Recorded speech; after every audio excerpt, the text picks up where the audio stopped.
Hey fam, what's up, what's up, what's up? This is Robert Anton here, Robert Anton NYC in the house with another So You Want to Be a Singer? Why you want to do that? Alright y'all, let me tell you, I am all ready for bed. My hair is wrapped up. But I was having this idea because I was on TikTok for the last hour and a half. I just joined TikTok, everybody, about a month ago, no more than 6 weeks. Robert Anton NYC. If you are on there and you want to join me, I am making videos like crazy. It's like the old days of YouTube when I was making videos all the time. I'm just so excited about it. On there, naturally, I'm watching a bunch of singers and stuff like that, and naturally, they all are doing riffs and runs and all just riffing and running everywhere. And I am probably going to put a video on YouTube. I got to make it really, really short. It's not going to be like this one. But let me tell you, riffing and running, melismas are a great parlor trick. It's like having that whistle tone. You got that whistle tone. Everybody say, oh my God. But then after a while, they're like, well, what else can you do, right? So... And it has been the same for years and years and years. I went to school, high school, performing arts in Cleveland, 1986, 1987. And back then there was all this riffing and running going on. And I was never a big riffer. Come to find out 10 years later that I was probably still doing more than most mainstream people do. And it was just surprising to me when I did find out. So, what do I want to say to you today as a singer? I want to say that riffs and runs are wonderful. They're beautiful. They are fun. They will bring someone into what you're doing. But if they're overused, people get tired of them. You have to have a number of things. I always talk about when you're being a singer, having your bag of tricks. You have to have a number of things in this bag of tricks.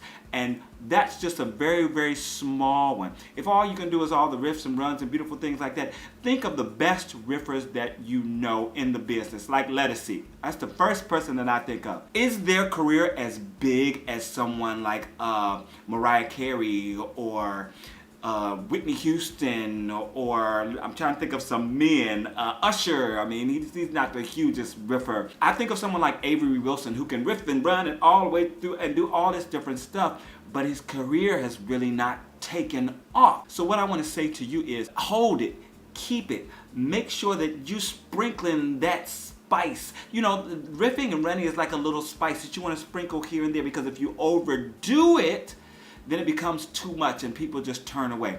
One thing that I've learned is if you are riffing in the first quarter of the song, you are probably starting to lose half of your audience. All the way back from jazz musicians, the thing is that you establish the melody, establish the melody, establish the melody. Then you start to veer away and play with it and do all this different stuff. Most of the jazz material you hear, they'll go through the whole song without doing too much of anything special. Then when they go back over it, then they'll start really, you might not even recognize the song anymore. All these different things, all these different layers, all these different chords and everything come out. As a singer, you know, in today's world, you know, it's 2-3 minutes. Yes, you should get through that, almost that first verse without a riff. Get that melody in there. Then you get into the chorus, people start recognizing, then you do a little bit of this, that, and the other. The second verse you might add here, this, that, and the other. But if you're outside of like the R&B genre, a lot of pop people don't enjoy that. A lot of country people don't enjoy that. They just don't like it. They see it as just showing off. Vocal gymnastics. And a lot of people, the majority of people that you want to reach, that you want to sell music to, do not respond to the vocal gymnastics. My favorite contemporary singer is Fantasia. Fantasia, when she was on American Idol, she blew me away every single time. She always had her little thing going on. But she did not blow up with the American audience until she did Summertime. And it was very straight and laid back.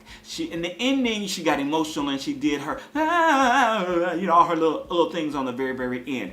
But that's when people got it. But what did she have?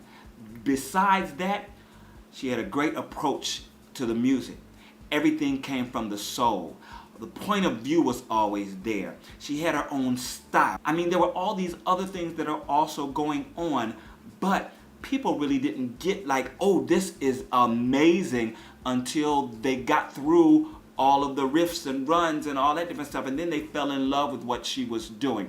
Even on her albums, if you will realize that now she really tones down the albums and she doesn't bring all that out at first. Now on stage, she gonna do what she gonna do. You know, after the song is already popular, people know everything. They know the melody. They know how it goes. Then they start hearing, I like how you did this and I like how you changed that up.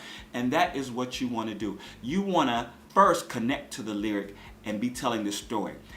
If that riff is just flowery, something that you're doing because you don't know the melody or because you feel like you need to do something to be more exciting, then it's probably not in the right place and you probably shouldn't do it.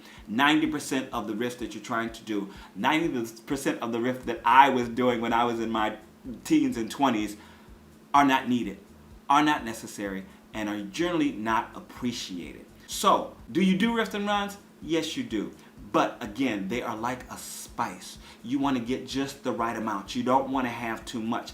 And for a majority of people, too much is not as much as you think it is, unfortunately. I love to hear it myself, but again, I do also say, well, what else can you do? I'm looking at you and I'm like, oh God, you got such a great voice. You got a great instrument. Now, what else do you have? All right, I want to keep this short. If you want to talk more about it down in the comments, please, please, please ask any questions you would like and follow me on TikTok, Robert Anton NYC. I also have robertantonyc.com. I'm setting up the site, but I don't know what I'm really going to do with it yet because I don't know if I'm going to do just my writer site or if it's going to be my writer and my music site, if it's going to be multimedia.